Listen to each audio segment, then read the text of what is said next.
La estructura de lo inconsciente y sus términos. Primero, el contexto histórico del psicoanálisis en comienzos de la enseñanza de Lacan y las principales escuelas del psicoanálisis en los años 50.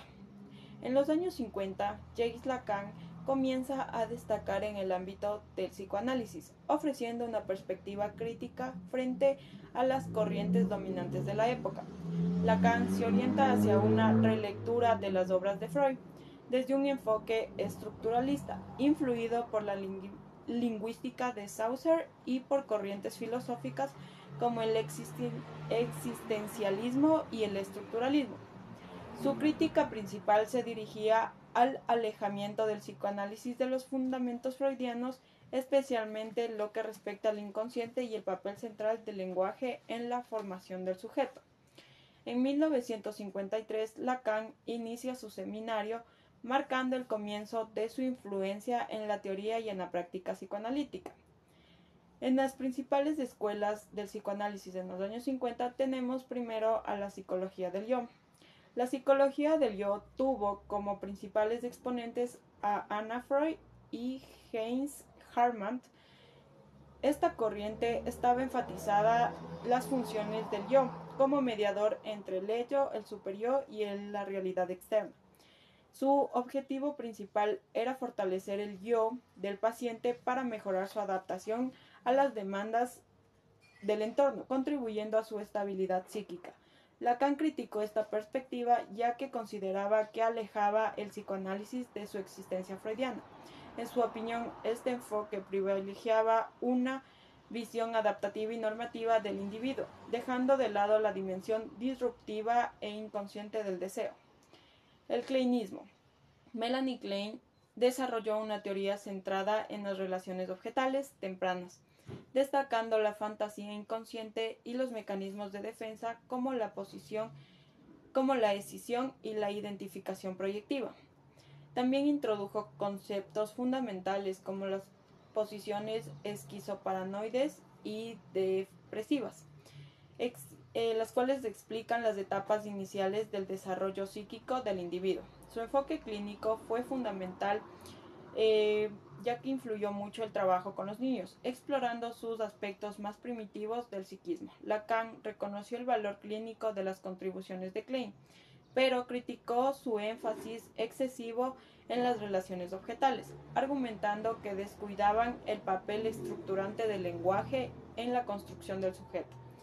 El tercer grupo, llamado el tercer grupo, surgió en la Sociedad Psicoanalítica Británica como una postura intermedia entre los kleinianos y los freudianos ortodoxos. Este grupo buscaba integrar conceptos de ambas corrientes, adaptando una posición más flexible y menos polarizada.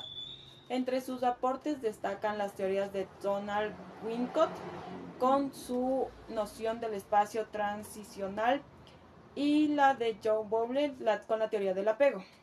Aunque este grupo tuvo menor influencia directa en Lacan, su existencia reflejaba las divisiones internas en el psicoanálisis de la época. La búsqueda de un entorno común contrastaba con la postura más radical de Lacan, quien defendía un entorno más innovador y comprometido con el inconsciente y el deseo.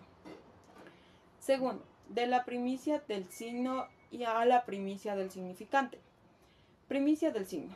En la lingüística de Ferdinand de Saussure, el signo lingüístico está compuesto por dos elementos principales: el significado, que se refiere al concepto o idea, y el significante, que corresponde a la imagen acústica o representación sensora.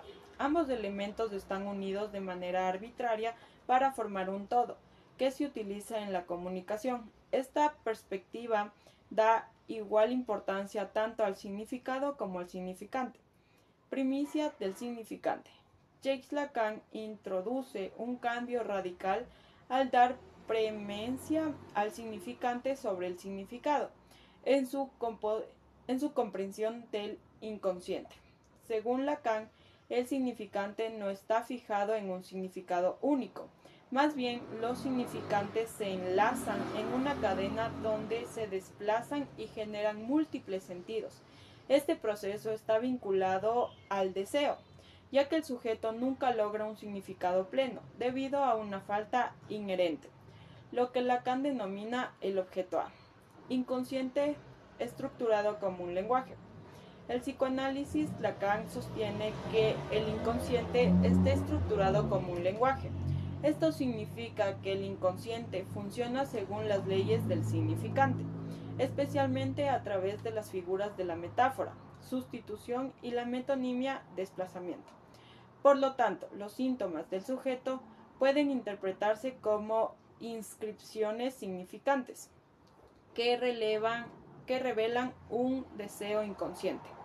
Sujeto del inconsciente. Lacan redefine al sujeto como el sujeto del inconsciente, lo que implica que éste no tiene control consciente sobre el significado. En cambio, el sujeto está determinado por el juego de los significantes, es decir, por las relaciones y desplazamientos de estos. Esto rompe con la idea de un yo plenamente consciente y racional. La falta y el deseo. En la teoría lacaniana, el deseo del sujeto está articulado dentro de una red de significantes, pero siempre hay algo que le falta. Esta falta inherente al lenguaje y al sujeto perpetúa el movimiento del deseo y asegura que éste nunca puede ser completamente satisfecho. Símbolo, lenguaje y significante. El símbolo. El símbolo es una representación que remite a algo ausente o no presente. En el psicoanálisis se relaciona con la capacidad humana de sustituir algo por otra cosa a través del lenguaje. Los símbolos permiten que el sujeto dé forma a su existencia subjetiva, nivel que trasciende lo puramente literal. Según Lacan, el símbolo es esencial en la constitución del sujeto, ya que marca su entrada al orden simbólico, el cual garantiza el lenguaje y la cultura. El lenguaje es entendido en el psicoanálisis como un sistema estructurado de significantes que rige las relaciones humanas y al mismo tiempo configura al inconsciente. Para Lacan, el inconsciente está estructurado como un lenguaje, lo que significa que opera siguiendo las mismas leyes que el lenguaje, como la metáfora y la metonimia. El lenguaje no solo comunica, sino que también produce efectos en la subjetividad, al inscribir al sujeto en un sistema de significantes que determina su deseo y su relación con los otros. El significante es un concepto clave en la teoría de Lacan, ya que se refiere a la unidad mínima del lenguaje, que tiene sentido solo en relación con los otros significantes. A diferencia del significado, que busca transmitir una idea o concepto fijo, el significante está en constante movimiento, encadenándose con otros significantes en una red que genera múltiples sentidos. Este desplazamiento del significante es lo que da lugar a la ambigüedad y a la falta en el lenguaje, elementos fundamentales para comprender el deseo y el funcionamiento del inconsciente. La relación entre símbolo, lenguaje y significante.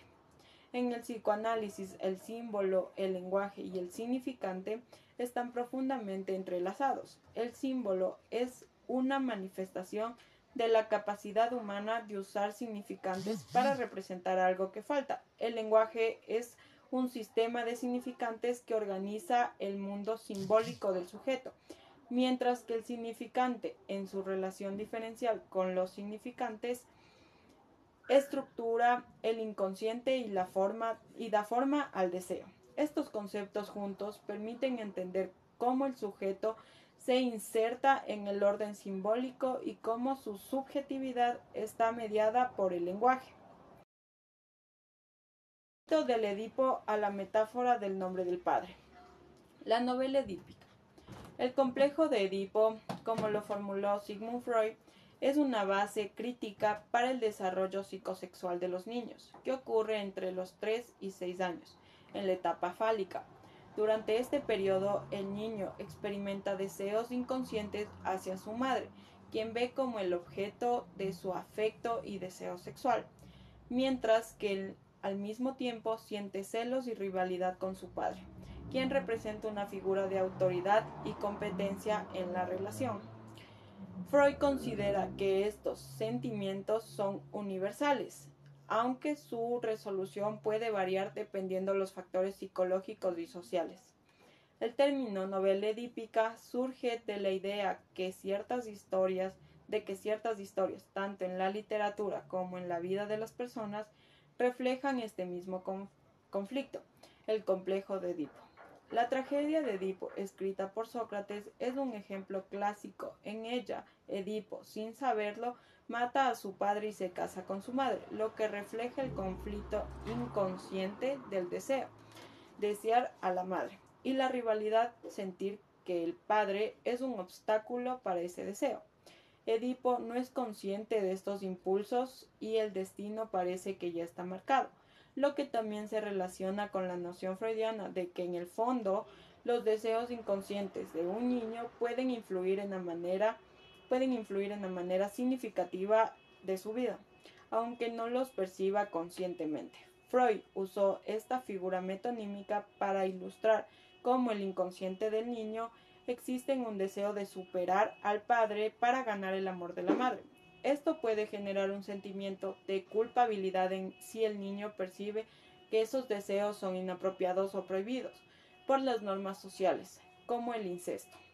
De acuerdo con Freud, la resolución del conflicto es la renuncia del deseo a la madre, lo cual es crucial para el desarrollo psicológico saludable, ya que permite que el niño internalice las normas sociales y estructuras como un individuo socialmente aceptable. La ley del padre. El goce perdido. La ley del padre está relacionada con el proceso de la castración simbólica. De este concepto no se refiere a la castración literal, sino a una metáfora para entender cómo el niño, al crecer, debe renunciar a ciertos deseos infantiles, especialmente el deseo incestuoso hacia la madre, para poder integrarse correctamente a la sociedad. En el contexto del complejo de Edipo, el padre es quien representa la autoridad y limita los deseos del niño hacia la madre para establecer la ley del incesto. Según Freud, el niño, al enterarse de esta ley, debe renunciar a su deseo de poseer a la madre y aceptar que esta relación es prohibida, lo que genera un sentimiento de castración. Esta renuncia implica la pérdida simbólica de algo importante, ya que el niño debe abandonar el deseo de la madre, lo que Freud considera es una parte fundamental del proceso de socialización y maduración. La ley del padre actúa como una figura reguladora que hace que el niño entienda que hay cosas que no puede tener y no puede hacer debido a las reglas sociales. Este proceso de aceptación del límite es clave para el desarrollo de la identidad sexual y el sentimiento de culpabilidad frente a los deseos prohibidos. La castración simbólica es el concepto clave que describe el proceso mediante el cual el niño enfrenta la percepción de la prohibición que impone la ley del padre. Este es el momento cuando el niño entiende por la ley social y la autoridad del padre. No puede alcanzar sus deseos incestuosos hacia la madre. La castración es la pérdida simbólica de algo deseado, y en el caso del niño es el reconocimiento de que no puede tener todo lo que desea, en especial el amor y posesión de la madre. Para el niño, este proceso puede generar una sensación de angustia y culpa por renunciar a sus deseos. Freud vinculó este concepto con el proceso de formación del superyo, la instancia psíquica que representa la internalización de las normas y valores sociales. Por lo tanto, la introducción del principio de realidad, que se opone al principio del placer, que es el deseo inmediato y limitado de satisfacción de los impulsos. El goce perdido. La noción del goce perdido hace referencia a la pérdida del placer o satisfacción que el niño experimenta al nacer y tiene que renunciar a ciertos deseos inconscientes, como el deseo de la madre. El goce perdido está vinculado a la noción de falta, que según Freud está presente en toda la psique humana. Al perder algo tan significativo como el deseo de la madre, el niño enfrenta una sensación de vacío o falta que se convierte en una parte constitutiva de su vida emocional. Esta pérdida no solo es una cuestión de renuncia inmediata, sino que también la condición para el desarrollo psíquico maduro. A través de este proceso, el niño aprende a adaptarse a las normas sociales, a reprimir ciertos deseos y a sustituir el gozo inmediato por satisfacciones más complejas y estructuradas en la vida adulta. El goce perdido también está relacionado con el concepto de lo reprimido, es decir, los deseos y las existencias que se encuentran fuera del alcance de la conciencia, pero que siguen influyendo en el comportamiento del individuo. La renuncia al goce, por lo tanto, se convierte en una parte fundamental de la constitución de la personalidad y la capacidad de vivir dentro de la sociedad. El nombre del padre es una metáfora en el psicoanálisis. El padre en el psicoanálisis no solo es una figura biológica, sino una metáfora que representa la ley, las normas y las restricciones. Es el mediador que introduce al niño al mundo simbólico, donde los deseos no son ilimitados. La figura paterna marca el fin del goce con restricciones y establece el orden social que limita los impulsos inmediatos del niño, representando la castración simbólica que impide la satisfacción absoluta del deseo.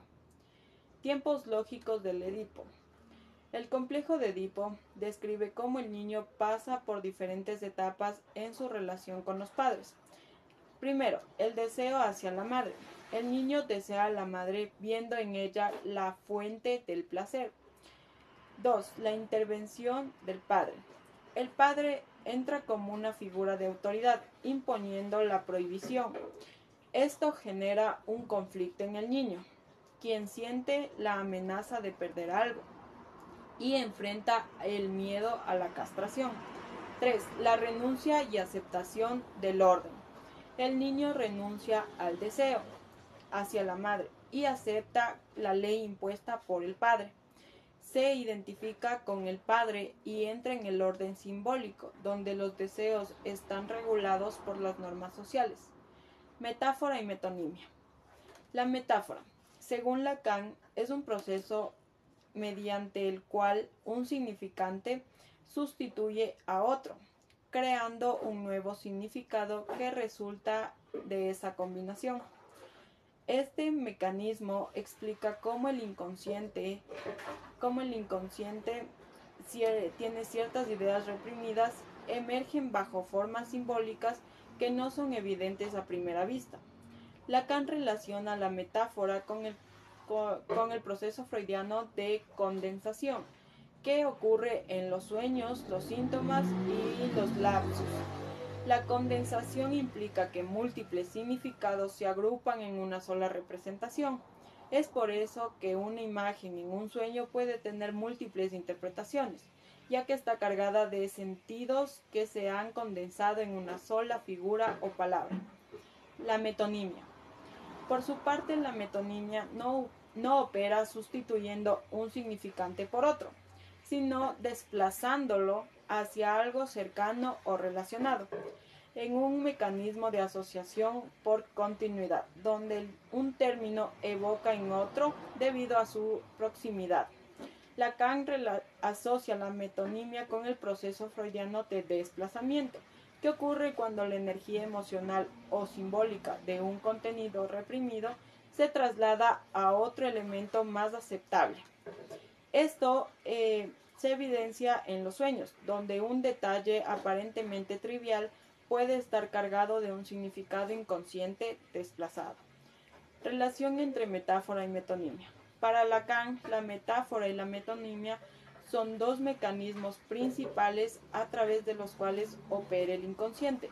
Ambos están vinculados al lenguaje, ya que el inconsciente, como dijo Lacan, está estructurado como un lenguaje. Ambos mecanismos permiten entender no solo cómo los síntomas y los sueños revelan conflictos inconscientes, sino también cómo el lenguaje organiza nuestra experiencia subjetiva. Acerca del objeto en el psicoanálisis. Pulsión y objeto. La pulsión es un concepto psicoanalítico que representa una fuerza interna que nos impulsa hacia la búsqueda de satisfacción. A diferencia de la necesidad biológica como el hambre, la pulsión no tiene un objeto específico o constante.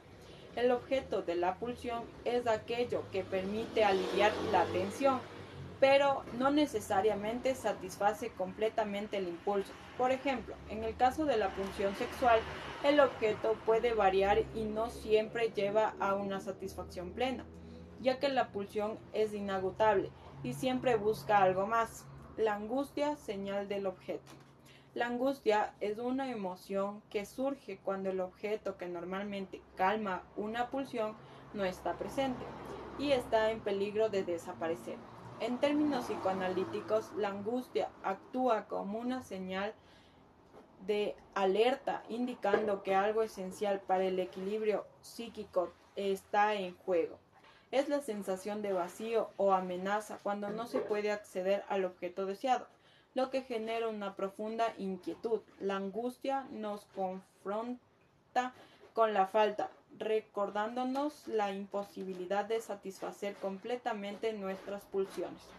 Demanda, deseo y fantasma. Deseo y demanda. La demanda es lo que expresamos de manera consciente al pedir algo, pero detrás de cada demanda hay un deseo más profundo e inconsciente.